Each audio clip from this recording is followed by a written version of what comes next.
கைது செய்ய வேண்டாம் என்று கெஞ்சி கேட்ட கோட்டபாய ராஜபக்சவுக்கு சற்று முன்னர் மேன்முறையீட்டு நீதிமன்றத்தின் அதிரடி உத்தரவு. கோட்டபாயவின் முன்னாள் செயலாளர் சுகீஸ்வர சற்று முன் அதிரடி கைது. பதறும் ராஜபக்சக்கள்.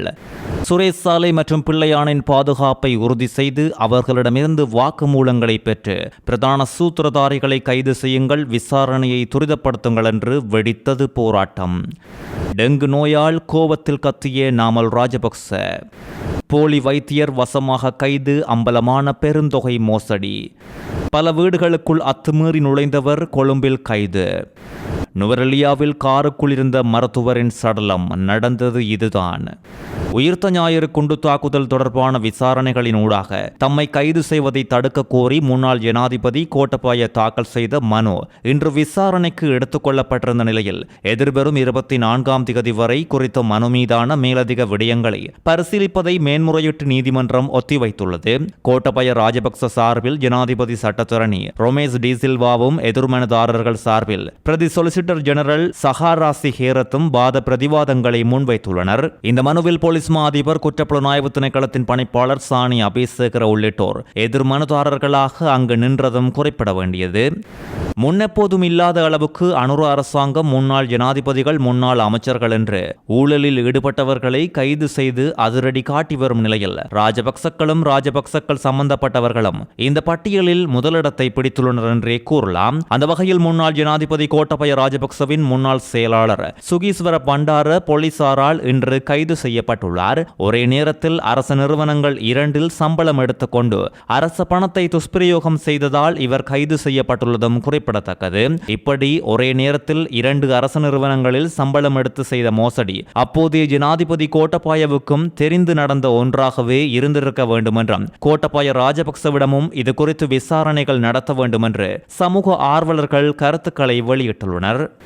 உயிர்த்த ஞாயிறு தாக்குதல் விசாரணை குறித்து குற்றவாளிகளுக்கு சட்டத்தினால் சரியான தீர்ப்புகள் வழங்கப்படுவதை உறுதிப்படுத்த கோரியும் இந்த விசாரணைகள் சுதந்திரமாக முன்னெடுக்கப்பட வேண்டும் என்று வலியுறுத்தியும் ஈஸ்டர் தாக்குதல் குறித்த விசாரணைகளை திசை திருப்ப முன்னெடுக்கப்படும் செயற்பாடுகளை கண்டித்தும் இன்று மட்டக்களப்பில் அமைதியான முறையில் கவனஈர்ப்பு போராட்டம் பலரின் பங்கு பெற்றுதலோடு முன்னெடுக்கப்பட்டது. கிழக்கு சமூக அபிவிருத்தி ஒன்றியத்தின் ஏற்பாட்டில் ஈஸ்டர் தாக்குதலில் பாதிக்கப்பட்ட மக்கள் மற்றும் சிவில் சமூக அமைப்புகள் சேர்ந்து குறித்த போராட்டத்தை முன்னெடுத்துள்ளனர். கிழக்கு சமூக அபிவிருத்தி ஒன்றியத்தின் இணைப்பாளர் புகாரி தலைமையில் நடந்த இந்த போராட்டத்தில் ஈஸ்டர் தாக்குதலில் பாதிக்கப்பட்ட மக்கள், சிவில் சமூக அமைப்புகளின் பிரதிநிதிகள், மத தலைவர்கள் என பெருமளவானோர் கலந்து கொண்ட இந்த போராட்டத்தின் போது ஈஸ்டர் தாக்குதல் தொடர்பில் கண்டனம் தெரிவிக்கும் வகையிலும் கோரிக்கைகள் முன்வைக்கப்படும் வகையிலும் 3 மொழிகளிலும் எழுதப்பட்ட பதாகைகளை போராட்டத்தில் கலந்து கொண்டவர்கள் ஏந்தியிருந்தனர். இந்த மிகப்பெரிய குற்ற செயலோடு தொடர்புடையவர்கள் யாராக இருந்தாலும் அவர்கள் சட்டத்தின் முன் நிறுத்தப்பட்டு தகுந்த தண்டனை வழங்கப்பட வேண்டும் என்றும்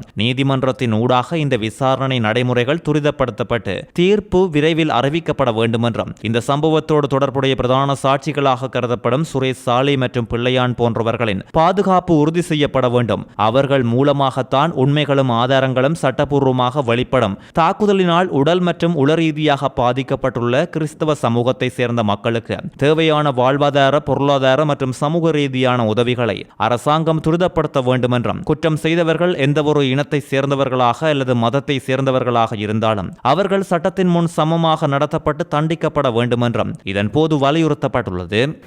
கொழும்பில் டெங்கு நோய் அதிகரித்து வருவது குறித்து ஸ்ரீலங்கா பொதுஜன பெரமுனவின் தேசிய அமைப்பாளர் நாடாளுமன்ற உறுப்பினர் நாமல் ராஜபக்ச கருத்து வெளியிட்டுள்ளார். டெங்கு நோயாளியொருவர் இருக்கும் இடத்திற்கு வந்து புகை வீசுமாறு கோரிய போது ஒரு நோயாளி இருந்தால் போதாது, குறைந்தபட்சம் 10 நோயாளிகளாவது இருக்க வேண்டும் என்று கொழும்பு மாவட்ட பிரதேச சபை அறிவித்துள்ளதாக நாமல் ராஜபக்ச குற்றம் சாட்டியுள்ளார். கொழும்புக்கு பக்கத்தில் உள்ள பிரதேச சபையே இவ்வாறு கூறியுள்ளது. இவர்களின் மனநிலை இந்த அளவுக்கு மோசமாக மாறியுள்ளதை பாருங்கள் என்று நாமல் ராஜபக்ச விமர்சித்துள்ளார். நோயாளிகளின் எண்ணிக்கை கூடும் வரை காத்திருந்து புகை வீசுவதா அல்லது நோய் கண்டறியப்பட்ட உடனேயே அந்த பகுதியில் உள்ள பிள்ளைகளை பாதுகாப்பதற்கான நடவடிக்கைகளை எடுப்பதா என்று கேள்வி எழுப்பியுள்ளார்.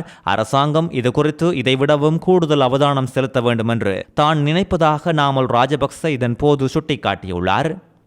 வைத்தியர் போல பொய்யாக நடித்து வெளிநாடுகளிலிருந்து மருந்துகளை இறக்குமதி செய்ததாக கூறி கொழும்பு துறைமுகத்தில் இருந்து அவற்றை விடுவிக்க பெரும் தொகை பணம் கேட்டு 600 மில்லியன் ரூபாய் மோசடி செய்த ஒரு பெண் அதிரடியாக கைது செய்யப்பட்டுள்ளார். ஹொரணை சிறப்பு குற்றப்புலனாய்வு பிரிவினரால் இந்த கைது நடந்துள்ளதோடு கைது செய்யப்பட்ட பெண் 53 வயதான திருமணமாகாதவர் என்றும் அவர் கிரிபவ பகுதியில் வாழ்ந்து வந்ததாகவும் பின் ஹொரண வீட்டு வசதி வளாகத்தில் வாழ்ந்ததாகவும் கூறப்படுகிறது. உள்ளூர் மற்றும் மேற்கத்தைய மருத்துவர் போல நடித்து இந்த பெண் பொதுமக்களுக்கு மருந்துகளை கொடுத்து வந்ததாகவும் அந்த மருந்துகள் இந்த நாட்டில் பயன்படுத்தப்பட அங்கீகரிக்கப்படாத தரம் குறைந்த மருந்துகள் என்பது விசாரணைகளில் அம்பலமாகியுள்ளதாக காவல்துறை வெளிப்படுத்தியுள்ளது. அத்தோடு அவர் மருத்துவர் போல நடித்து பல்வேறு பகுதிகளில் மருத்துவ முகாம்களை நடத்தி மக்களிடமிருந்து பணத்தை பெற்று வந்ததும் காவல்துறை விசாரணையில் இப்பொழுது அம்பலமாகியுள்ளது. உலகிலேயே மிகச்சிறந்த சுற்றுலா தலமாக தரப்படுத்துவதற்கு தகுதியான ஒரு நாடாக இலங்கை உள்ளது என்று பாகிஸ்தான் கிரிக்கெட் அணியின் முன்னாள் தலைவர் வசீம் அக்ரம் பெருமையாக புகழ்ந்து பாராட்டியுள்ளார். இலங்கையின் இயற்கை அழகையும் தமக்கு இந்த நாட்டுடன் இருக்கும் பல தசாப்த கால பிணைப்பையும் அவர் கொழும்பில் நடந்த நிகழ்வு ஒன்றில் கலந்து கொண்டு உரையாற்றிய போது சுட்டிக்காட்டியுள்ளார். தாம் உலகம் முழுவதும் பரவலாக பயணம் செய்திருந்த போதிலும் தமக்கு மிகவும் பிடித்தமான சுற்றுலா தலங்களில் ஒன்றாக இலங்கை எப்போதும் இருந்து வருவதாக வசீம் அக்ரம் தெரிவித்துள்ளார். தமது பயணங்களின் போது தாம் கண்டவற்றில் இலங்கையின் இயற்கை நிலப்பரப்புகள், ஆறுகள் மற்றும் கடற்கரைகள் மிகவும் அழகானவை என வசீம் அக்ரம் கூறியுள்ளார். இலங்கை ஏன் இன்னும் உலகின் முன்னணி சுற்றுலா தலங்களில் ஒன்றாக கருதப்படவில்லை என்பது குறித்து தனது வியப்பை வெளிப்படுத்தியுள்ளார்.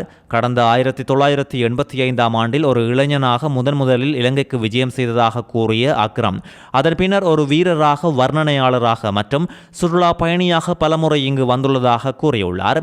இலங்கைக்கு தொடர்ந்தும் வழக்கமாக வருகை தர திட்டமிட்டுள்ளதாகவும் எதிர்காலத்தில் இலங்கையின் கிழக்கு கடற்கரை பகுதிகளை மேலும் சுற்றி பார்க்க விரும்புவதாகவும் வசீம் அக்ரம் மேலும் தெரிவித்துள்ளார்.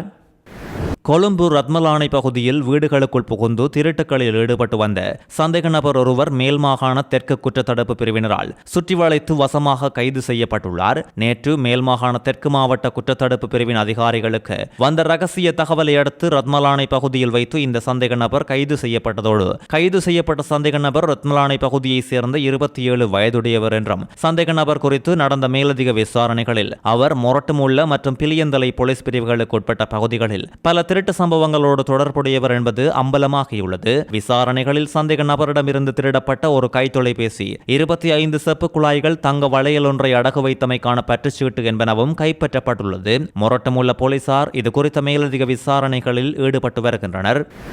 தெல்தெனிய மருத்துவமனைக்கு பக்கத்தில் ஒரு காருக்குள் பெண்ணின் சடலம் கண்டுபிடிக்கப்பட்ட சம்பவம் பரபரப்பை உண்டாக்கிய நிலையில் சம்பவத்துக்கு முந்தைய நாள் இரவு ஒருவர் அந்த சடலத்தை அங்கு தூக்கி சென்ற விஷயம் சிசிடிவி காட்சிகளில் பதிவாகியுள்ளதாக இப்பொழுது தெரிய வந்துள்ளது. சடலம் குறித்து அதிகாரிகளுக்கு தகவல் கொடுத்த நபர் பெண்ணின் காதலராக இருக்கலாம் என்று நம்பப்படுவதாக காவல்துறை உறுதிப்படுத்தியுள்ளது.